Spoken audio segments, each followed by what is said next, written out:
He thought betrayal would come from a stranger. But when his best friend whispered one truth across the table, his entire world shattered. What began as a quiet confession turned into a storm of deception, lust, and heartbreak. She didn't just lie. She rehearsed it. And when he found out, he didn't yell. He plotted. What happens when a husband stops asking questions and starts planning revenge? Let's begin. The night Miles Carter's life changed forever wasn't dark and stormy. It was ordinary. That's what made it worse. It came with a familiar ding on his phone, a text from his oldest friend. Caleb, grab a drink tonight? Need to talk. No alarm bells. No suspicion. Just another message from the man who had been in his life since kindergarten, through scraped knees, college breakups, groomsmen speeches, and late-night barbecues. Miles had every reason to trust him. At 32, Miles thought he had stability. He was a rising financial consultant in Chicago with a house in Evanston, a German shepherd named Copper, and a woman he planned to propose to in 6 weeks, Leah Anders. A kindergarten teacher with almond eyes and a voice that made every bad day dissolve. Or so he thought. That Thursday night, Miles arrived at the downtown bar first. He ordered 2 beers, Caleb's usual, no lemon, and waited. When Caleb walked in, something in his gait was off. His grin was forced. He sat down and fiddled with the bottle's label, eyes darting around like he was trying to avoid landmines in the air. Miles laughed off the tension, cracking jokes about a messed-up client pitch and Leah's obsession with lavender candles. But Caleb didn't respond. Not really. 10 minutes in, Caleb finally looked up. I saw her. Miles blinked. Ooh, Caleb's jaw tensed. Leah. With someone else. Holding hands. At that bar on Brighton Avenue. The one with the jazz band on Thursdays. A pause. Then, they kissed. Not friendly. Not goodbye. The kind that makes you look away. For a moment, Miles felt like someone had reached inside him and ripped out something warm. You're sure it was her? He asked, grasping at anything.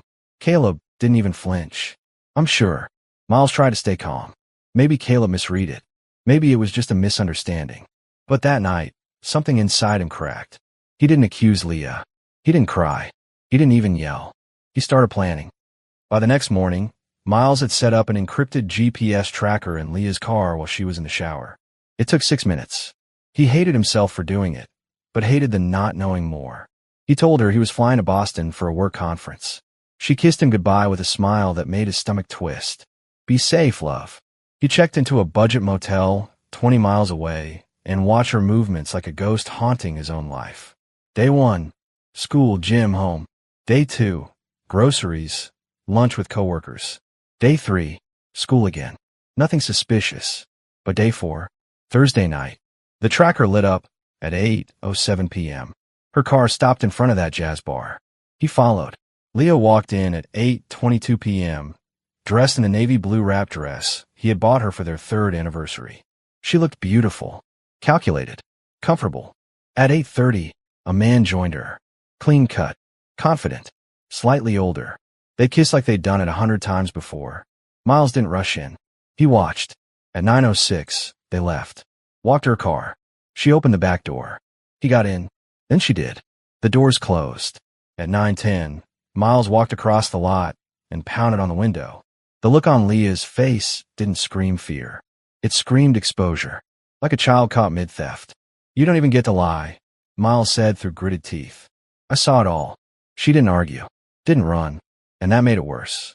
He didn't wait for answers. He walked away. But revenge? That started the moment the door closed behind him. Miles didn't sleep that night. The motel room felt too sterile, too quiet, like it was holding its breath for him to collapse. But he didn't. He stared at the ceiling, then out the window, and then finally at the divorce papers he downloaded at 4:17 a.m. By dawn, he was back home. Leah didn't come back until 9:42 a.m. She froze in the entryway when she saw him, her heels clicking against the floor as if each step could crack the silence between them. Her makeup was perfect, her voice trembling. Miles, he raised a hand. One word left his mouth. Out. She blinked. The woman who had cooed into his neck every morning, who once wrote a 4-page letter for his birthday about how he saved her, now looked like a stranger trying to talk her way out of a felony. I can explain. You already did, he replied coldly. Last night. At the bar. With your body. Tears came fast. That fake kind at first, the kind that buys time. But then real ones. Her hand flew to her face. She dropped her purse. I made a mistake, I swear. No. A mistake is forgetting our anniversary, he snapped. You rehearsed this. You lied. You looked me in the eyes and planned a whole performance. He pointed at the door. Leave. I'm not going to touch you. I'm not going to scream. But if you say one more word, I'll drag your things onto the lawn in front of the neighbors. Try me. She left. That day, he started the paperwork, dividing accounts, canceling joint cards, and yes, filing for a restraining order. Not because she was dangerous, but because she needed to know there was no coming back. No loophole.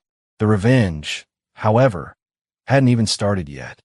What Leah didn't know was that Miles had access to more than her location. He also had her laptop. She had left it behind, too scared to return.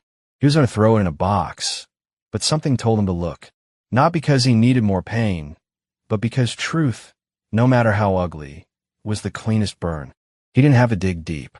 One folder on her desktop was labeled Meeting Notes. Inside, dozens of saved text exchanges. Not between her and the man from the bar, but between her and another woman. Juliet. Julian misses me. I know he does. He says he's never been in love like this. I just want someone who chooses me first. Miles doesn't even look at me anymore. I know I sound like a cliché. I hate myself for it. But I want to feel wanted again. Julian. Not a stranger. Not just a fling. Her ex. The same ex who tried to break them up 6 years ago. The same man who texted her at 2 a.m. on New Year's once. Miles remembered deleting that message without even asking, because he trusted her. But there was more. A scanned picture of Julian and his family. 2 kids. A wife. Miles stared at it for a long time. Leah hadn't just betrayed him. She was second choice. Again. And this time, she wasn't even the other woman. She was a disposable one. Miles didn't want revenge that screamed. He wanted silence that echoed. So he called Julian's wife. Privately. Carefully. Hi, he said. You don't know me, but I know what your husband's been doing. And I think you deserve the truth. He sent screenshots, emails, dates, photos from the bar. He didn't ask for thanks. He didn't even give his name. But 2 days later, a mutual friend called him. Bro, did you hear? Julian's wife left him. Took the kids. Wiped out his accounts. Even told his boss.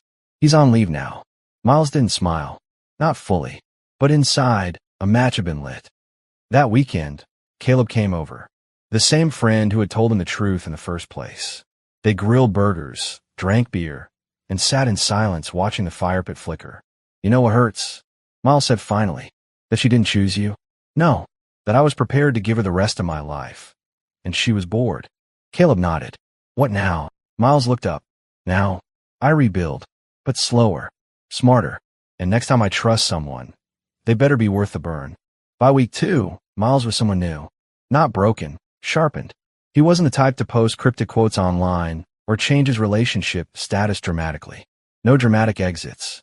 No sympathy hunting. But the ones who mattered noticed. He had deleted Leah's photos from every frame and cloud folder. Canceled every vacation they booked. Blocked her number and scrubbed their mutual playlist from his car's Bluetooth. He moved through his home like a soldier re-clearing a battlefield. But the real shift? It was in his routines.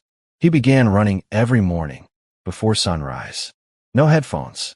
Just silence and breath, and the sound of shoes against concrete. Every block he covered felt like a stitch in the wound. At work, he was sharper, colder. Clients noticed. Some liked it. Others said he seemed more focused. He wasn't mean. He was just done pretending softness would save him.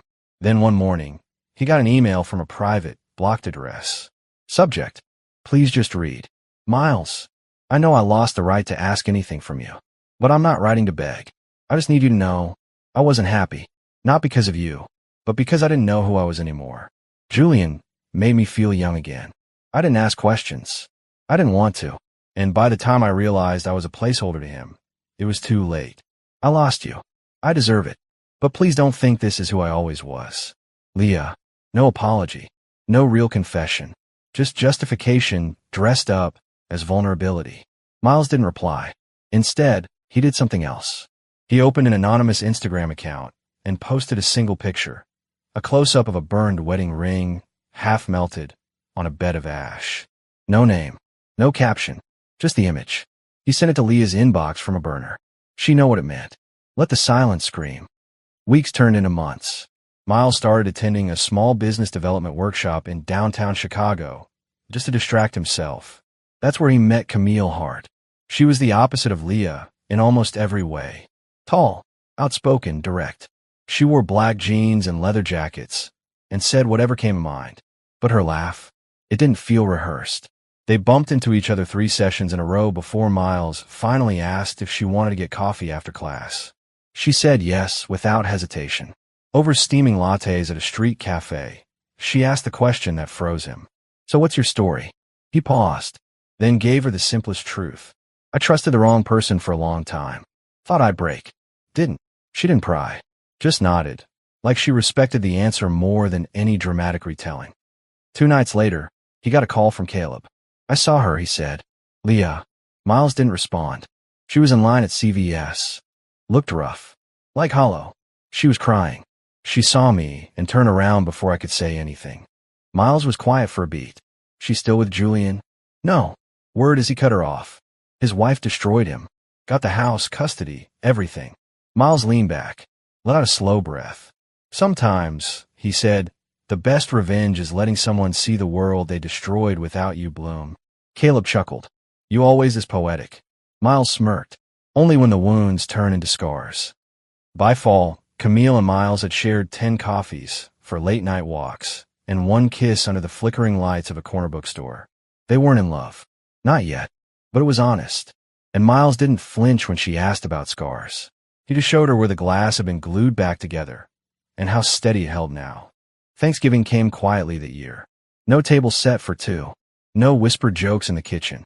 No Leah dancing barefoot on the hardwood while music played from her favorite indie playlist. Miles stood in front of the mirror that morning, tying a gray scarf around his neck. Alone, and yet, more grounded than he had felt in years. He didn't feel bitter. He didn't feel angry. He just felt done. Later that afternoon, Caleb invited him to his parents' house for dinner, something they hadn't done since college. It was noisy and chaotic and completely healing. Miles found himself laughing again. Not forcing it, just laughing. And then came the news. Over apple pie, Caleb leaned over, phone in hand. She's gone. Miles's brow furrowed. Leah. She moved. Left town. Word is, she sold her car. Deleted social media. Packed up and disappeared. Miles stared at the flickering candle on the table. Where? No one knows. Not even her cousin. Said she left a note. Said she needed a restart. A long pause. Then Miles whispered good. Not because he wanted her gone, but because he no longer needed to see the ruin she left behind. He was building something new. Camille had a habit of texting without punctuation. It drove Miles crazy, but also made him smile. She sent him one that Friday morning. If we take a long walk and I bring wine, is that a date or just exercise? He replied instantly. That depends. If you bring the good wine, it's absolutely a date. That night, they walked the lakefront path. Leaves crunched beneath their feet. Camille told stories about growing up in Detroit, how her mom taught her to fix a garbage disposal at age 12. Miles found himself sharing pieces of Leah, not the pain, but the parts that taught him to recognize red flags now. Camille wasn't scared of his past. She didn't try to fix it. She just held it gently, like someone who knew what it meant to be shattered too. As the wind picked up, she leaned into him and whispered, You're allowed to be happy now, you know. He smiled. Working on it. Weeks later, while sorting through an old storage box, Miles stumbled on something unexpected. A handwritten card. From Leah. From 3 years ago. To my always. He stared at it for a long time. Then, without reading it, he tossed it into the fireplace. It curled, blackened, and disappeared. Revenge didn't always look like scorched earth. Sometimes, it looked like healing faster than they expected, smiling wider than they deserved, falling in love with your own peace before anyone else. And Miles, he was learning, not to forget, but to forgive himself for not seeing it sooner, to forgive the man who stayed too long, and to choose the version of himself who walked away when he finally knew the truth. One Sunday, Camille found a scar just above his shoulder blade. What's this from? Years ago, he said, I tried to save something that was already burning. She kissed it softly. Then maybe it burned the weakness away. He didn't argue, because maybe she was right. It was early spring when Miles finally let the last wall fall. Not in some grand gesture. Not in front of an audience. It happened on a regular Tuesday. He and Camille had spent the evening repainting his spare room, what used to be the guest room Leah's mother stayed in during visits. It now smelled like fresh linen and seafoam green paint. Their hands were streaked with color, and Miles leaned against the wall, breathing in the quiet comfort of the woman beside him. You know, he said softly, I used to think closure came from them saying sorry. Camille tilted her head. And now I know. It comes when you stop needing it. She smiled. Not the kind people force when they want to be polite, but the kind that reaches the eyes. Then you've already won. A few weeks later, Miles ran into someone unexpected at the grocery store. Julian. Not with his wife. Not with Leah. Alone. His posture had changed. Shoulders slouched. Eyes tired. He looked like a man who had lost not one life, but two. Their eyes met, and Julian walked straight past him without a word. Miles didn't follow. Didn't speak. He didn't need to. That was the revenge. He didn't just survive. He elevated. Camille got a new job offer in Seattle. A creative director role she'd been chasing for years. She hesitated when she told Miles, I don't want to leave if you're not ready for. Miles cut her off. Go. And if it makes sense for us, I'll follow. Or we'll find a way. He meant it. He didn't need someone to fill a void. He needed someone who'd walk forward with him. Independently, willingly. Camille nodded. I never believed in second chances. Not until you. He kissed her forehead. Then let's make this one count. 3 months later, Miles sold the house. Not out of spite, but because it was time. Time to shed the final skin. He moved into a smaller place, minimalist and warm. The walls were bare, but not empty. He was waiting to fill them with new memories. And he did. Slowly. The last message he ever received from Leah came in the form of a letter. No return address. Just 3 pages of ink on parchment. She wrote about regret. About therapy. About how she saw Julian once after everything ended. And how he didn't even recognize her anymore. How that broke her more than the affair itself. She ended it simply. If you're reading this, I hope you found someone who dances barefoot in your kitchen, without needing to lie to do it. He didn't reply. He didn't burn it, either. He just placed it in a drawer marked past, because that's all it was now. Camille returned that summer. She didn't move in. Not yet. They took their time. On a picnic blanket one night under the stars, she turned to him and said, You're different from most men I've known. How so? He asked. You let things go without letting them rot inside you. He paused. No, he replied. I just set them down when they got too heavy. Miles Carter was not the man he used to be. He wasn't the victim. He wasn't the broken-hearted husband. He wasn't even the man seeking revenge. He had been all of them. But now, he was someone stronger. Someone softer in all the right places, and harder where it counted. Someone who had faced betrayal, and didn't just survive. He outgrew it, and the world that once shattered him, it didn't deserve to hold him anymore.